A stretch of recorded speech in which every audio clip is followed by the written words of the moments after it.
आइए अब देखते हैं उत्तर प्रदेश की 20 बड़ी खबरें यूपी 2020 में।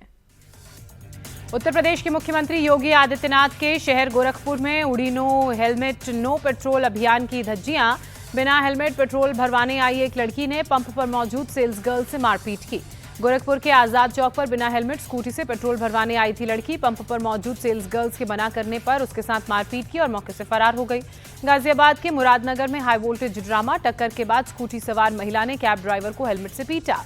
कानपुर में मुस्लिम समाज के लगाए साइन बोर्ड पर हंगामा। हिंदू संगठन ने ऐतराज जताया, कहा नई परंपरा की शुरुआत कर रहे हैं मुस्लिम। यूपी के सिद्धार्थनगर में भी लगे सर तन से जुदा के नारे। हिंदू संगठनों ने शिकायत की, ईद ए मिलाद पर निकाला था जुलूस। बागपत में दिन दहाड़े हाईवे पर युवक का मर्डर। कार सवार बदमाशों ने पहले बाइक को टक्कर मारी, फिर नीचे उतरकर गोलियों से भूना। फिरोजाबाद के शिकोहाबाद में टायर फैक्ट्री में भीषण आग, 5 किलोमीटर दूर तक लपटें नजर आईं। देवरिया में धर्मांतरण और यौन शोषण का मामला। लड़की ने मॉल के मालिक और परिवार पर आरोप लगाया। मॉल के मालिक उस्मान ने आरोपों को खारिज किया, कहा हमारे यहाँ हिंदू मुस्लिम सभी भाई बहन की तरह काम करते हैं। उत्तर प्रदेश कांग्रेस अध्यक्ष अजय राय ने जीएसटी सुधारों पर कहा, हमारे नेता ने बहुत पहले ही कुछ जीएसटी जनता को परेशान करेगा कहा था। पाकिस्तान पर मुख्यमंत्री योगी आदित्यनाथ की भविष्यवाणी, कहा खत्म होने वाला है पाकिस्तान का वजूद। सीएम योगी ने कहा, पाकिस्तान पूरी तरह खोखला हो चुका है, ऐसे अराजक राष्ट्र के विनाश में देरी लगती है। गोरखपुर में national security challenges before India कार्यक्रम में शामिल हुए सीएम योगी। सीडीएस अनिल चौहान भी इस दौरान मौजूद रहे। सीडीएस अनिल चौहान ने चीन के साथ सीमा विवाद को सबसे बड़ी चुनौती बताते हुए कहा, पाकिस्तान की प्रॉक्सी वॉर स्ट्रैटेजी दूसरा बड़ा चैलेंज। शिक्षक दिवस पर उत्तर प्रदेश के शिक्षकों को कैशलेस इलाज का तोहफा। सीएम योगी आदित्यनाथ का शिक्षा मित्र और अनुदेशकों का मानदेय बढ़ाने का भी ऐलान। केतकी सिंह के बयान पर अखिलेश यादव ने कहा, मुझ पर टोटी चोर का आरोप लगा, एक आईएएस अधिकारी ने पूरा कांड कराया था। झांसी में महिला पर पिटबुल डॉग का जानलेवा हमला, हाथ जबड़े में दबाकर जमीन पर पटका, महिला अस्पताल में इस वक्त भर्ती। बुलंदशहर में बारिश से बचने के लिए पेड़ के नीचे छुपना बाइक सवार को पड़ा महंगा, पेड़ गिरने से युवक की मौत हुई। हरदोई में युवक का हाई वोल्टेज ड्रामा, पत्नी से विवाद के बाद टावर पर चढ़ा, पुलिस ने समझा बुझाकर नीचे उतारा। पत्नी के साथ अयोध्या पहुंचे भूटान के प्रधानमंत्री शेरिंग तोब्गे, श्रीराम जन्मभूमि में दर्शन किए।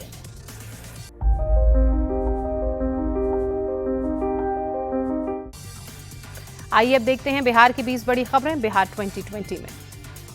बिहार के हाजीपुर में आइसक्रीम को लेकर विवाद हुआ। उपद्रवियों ने पुलिस टीम पर हमला किया, थानेदार सहित कई पुलिस वाले घायल।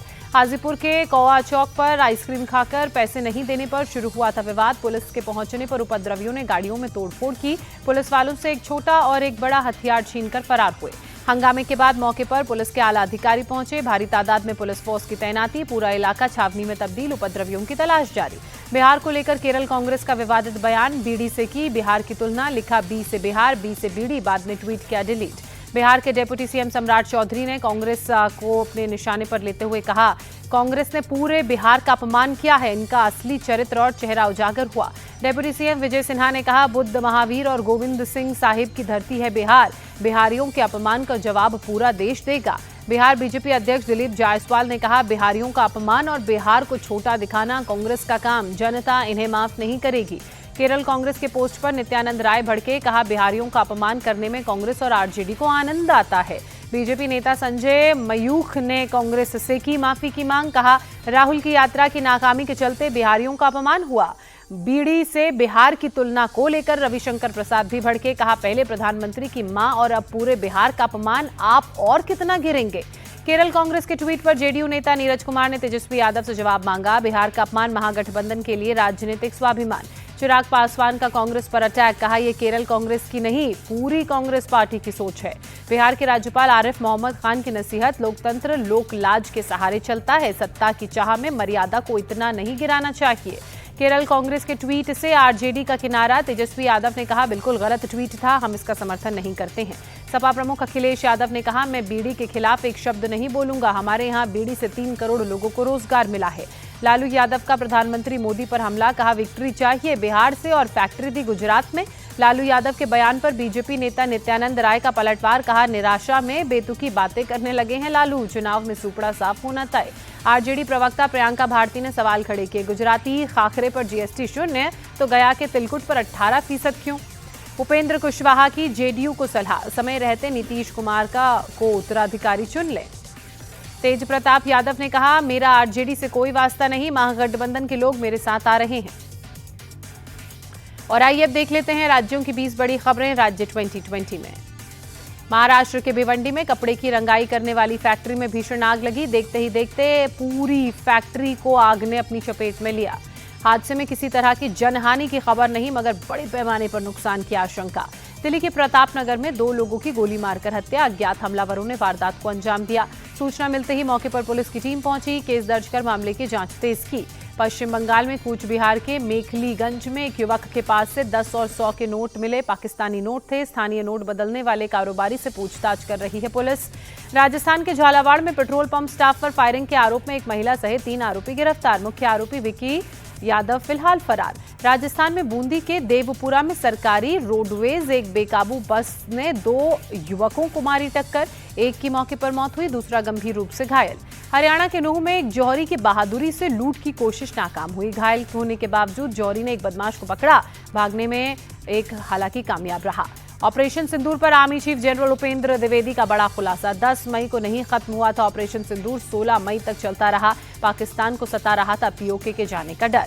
सेना प्रमुख ने ऑपरेशन सिंदूर पर एक पुस्तक के विमोचन के दौरान बताया, पाक सेना का मैसेज इंटरसेप्ट हुआ। पाकिस्तानी जनरल ने पोस्ट छोड़कर मुजफ्फराबाद भागने की बात की। श्रीनगर के हजरतबल दरगाह में राष्ट्रीय चिन्ह अशोक स्तंभ का अपमान। पुलिस ने आरोपियों की शिनाख्त करने का दावा किया। ईद ए मिलाद के बाद एक्शन होगा। जम्मू कश्मीर वक्फ बोर्ड के अध्यक्ष दरखशा अंद्राबी ने राष्ट्रीय चिन्ह के अपमान पर नाराजगी जताई। उपद्रवियों को दहशतगर्द बताते हुए सख्त कार्रवाई की मांग की।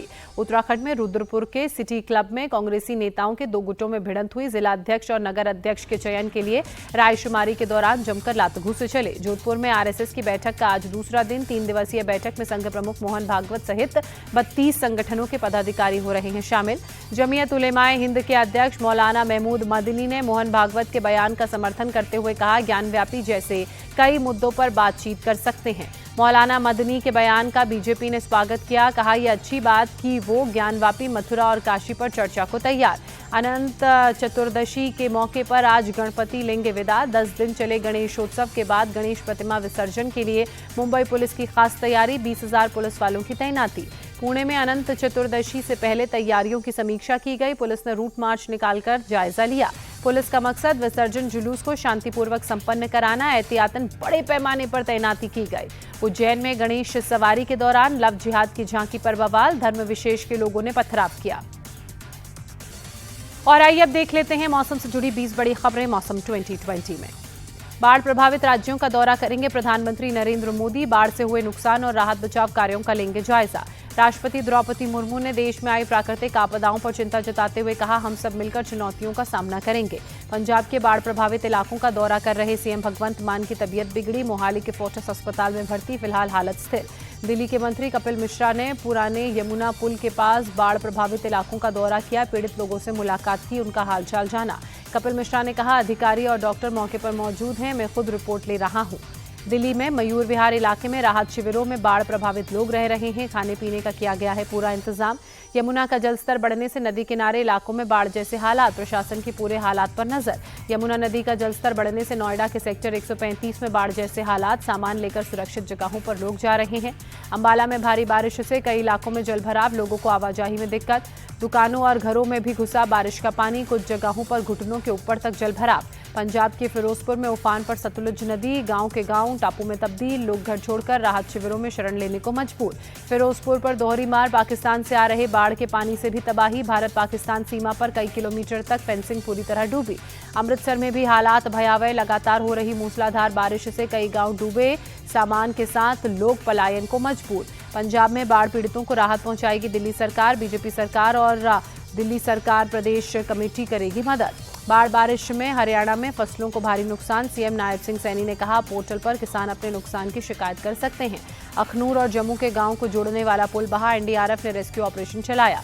उत्तराखंड के सीएम पुष्कर सिंह धामी का बयान, बाढ़ बारिश और लैंडस्लाइड से अब तक 5700 करोड़ रुपए का नुकसान। हिमाचल प्रदेश के मंडी में सीएम ने बादल फटने और बाढ़ से हुए नुकसान का जायजा लिया। कहा, आपदा पीड़ितों की मदद में कोई कसर नहीं छोड़ेंगे। मध्य प्रदेश के लिए भारी बारिश का अलर्ट जारी। आईएमडी ने 7 सितंबर तक के लिए दी चेतावनी। लोगों को सावधानी बरतने की सलाह। गुजरात के नर्मदा में उफान पर सरदार सरोवर डैम। 5 लाख क्यूसेक पानी छोड़े जाने के बाद बड़ा बाढ़ का खतरा।